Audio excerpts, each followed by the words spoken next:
कितना इंतजार किया ना सारे क्रिकेट फैंस ने कि रोहित शर्मा T20 स्क्वाड का हिस्सा है। इंडिया वर्सेस अफगानिस्तान सीरीज में उनके बल्ले से वैसे ही रन्स निकलेंगे जैसे वर्ल्ड कप में निकले, लेकिन हमेशा जो हम चाहते हैं वो नहीं होता ना। इंडिया और अफगानिस्तान के बीच खेली जा रही इस T20 सीरीज में रोहित शर्मा पहले 2 मैचेस में बहुत ही अनफॉर्चुनेट रहा, रन्स नहीं बना पाए। पहले मैच में रन आउट हो गए, दूसरे में 0 पर बोल्ड हो गए। अच्छा, लेकिन एक बात है कि उनका जो सिलेक्शन हुआ है इस सीरीज में, उससे सिलेक्टर्स ने बिल्कुल साफ कर लिया है कि 2024 T20 वर्ल्ड कप में वो इंडिया के कप्तान होंगे। ऐसी उम्मीद थी कि अफगानिस्तान के खिलाफ जबरदस्त परफॉर्म करेंगे। क्रिकेट फैंस का ये सोचना सही भी था, क्योंकि भाई जो मैं बात कर रही हूँ कि रोहित शर्मा पिछले कुछ समय से बहुत बढ़िया फॉर्म में है। वर्ल्ड कप 2023 में जो उन्होंने अपनी बैटिंग के जलवे दिखाए हैं वो अनबिलीवेबल थे। 2023 में सबसे ज्यादा रन बनाने वाले दूसरे बैटर थे। वहीं जब अफगानिस्तान के खिलाफ इन दोनों मैचेस में वो खाता नहीं खोल पाए तो लोग वो तो सीधे ट्रोल करना शुरू कर देते हैं। उनको लेकर कई तरह के सवाल उठाए जा रहे हैं कि क्या रोहित को T20 में खिलाना ठीक है, क्या रोहित से बेहतर T20 में कप्तानी का कोई ऑप्शन नहीं था, क्या रोहित आखिरी T20 में जबरदस्त वापसी करेंगे। ये ऐसे सवाल हैं जिन पर हम भी इस वीडियो में बात करेंगे। Hi everyone, I am Tania Purohit. Rohit Sharma Afghanistan के खिलाफ 2 बार 0 पर आउट हुए। चारों तरफ बवाल मच गया, कुछ डिसअपॉइंटमेंट का था, कुछ एक्सपेक्टेशंस का था। कुछ लोग कह रहे थे कि रोहित अब T20 इंटरनेशनल के लायक नहीं है, वो यंगस्टर्स का रास्ता रोक रहे हैं, उन्हें इस फॉर्मेट से रिटायर हो जाना चाहिए। रोहित करीब 15 महीने बाद जब T20 इंटरनेशनल खेले तो ज्यादातर लोगों को उनसे बहुत सारी उम्मीदें थी। रोहित करीब 15 महीने जब T20 इंटरनेशनल नहीं खेले तो ज्यादातर लोगों ने उन्हें इस फॉर्मेट से रिटायर मान लिया, लेकिन रोहित ने कई महीने पहले ये कह दिया था कि वो T20 वर्ल्ड कप खेलने के लिए तैयार है।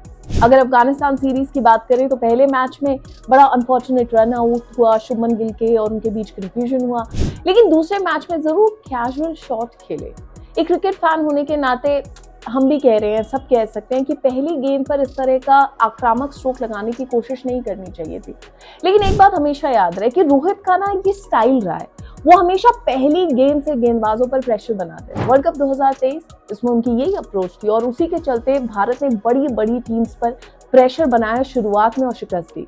अगर कोई भी बैटर शुरुआत से बॉलर्स पर हावी होता है तो उसे कीमत भी चुकानी पड़ती है, लेकिन उसके नतीजे कई बार अच्छे भी मिलते हैं। अफगानिस्तान के खिलाफ दूसरे T20 में जिस तरह से उनका बैट चला था, अगर उस पर गेंद आ जाती तो गारंटी थी सीधा स्टैंड में पहुंचती, लेकिन हिटमैन ने लाइन मिस करी और वो आउट हो गए।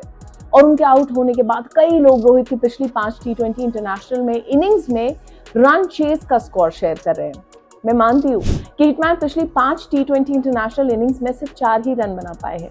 इस दौरान 4 बार ऐसा हुआ है कि वो खाता ही नहीं खोल पाए हैं। लेकिन सवाल ये उठता है कि क्या किसी बल्लेबाज को सिर्फ इतनी नाकामी की वजह से T20 से संन्यास ले लेना चाहिए, उसे कप्तानी नहीं करनी चाहिए। मैं यहाँ पर रोहित को डिफेंड नहीं कर रही हूँ, लेकिन जब आंकड़ों के आधार पर रोहित पर कोई उंगली उठाता है तो कुछ आंकड़े यहाँ पर मैं भी आपके सामने रख रही हूँ। जो लोग T20 में रोहित और उनकी कैप्टनसी पर क्वेश्चन उठा रहे हैं, शक कर रहे हैं, वो लोग प्लीज इन पर जरा गौर करें। रोहित शर्मा ने T20 इंटरनेशनल में अपनी कैप्टनसी में 53 मैचेस में सबसे ज्यादा 1527 रन बनाए हैं। उन्होंने MS धोनी की कैप्टनसी में 59 मैचेस खेले जिसमें 1328 रन बनाए। विराट कोहली की कैप्टनसी में 35 T20 इंटरनेशनल जिसमें 962 रन।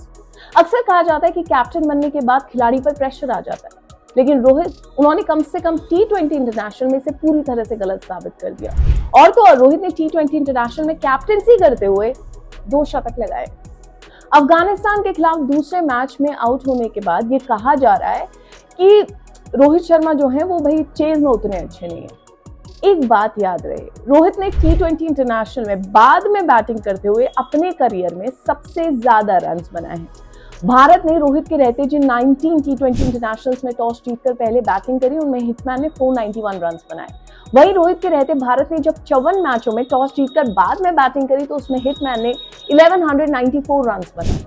ओवरऑल आंकड़े देखें तो भारत ने जिन 73 T20 इंटरनेशनल्स में टॉस जीतकर पहले बल्लेबाजी करी, उनमें रोहित शर्मा ने 1 शतक सहित 1685 रन बनाए।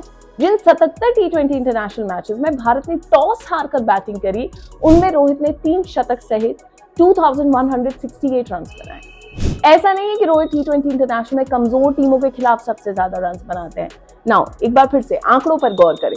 रोहित ने वेस्ट इंडीज के खिलाफ 693, न्यूजीलैंड के खिलाफ 511, बांग्लादेश के खिलाफ 454, साउथ अफ्रीका के खिलाफ 420, श्रीलंका के खिलाफ 411, इंग्लैंड के खिलाफ 410 और ऑस्ट्रेलिया के खिलाफ 392 रन T20 इंटरनेशनल में बनाए हैं। और इन आंकड़ों से रोहित शर्मा का कद पता चलता है।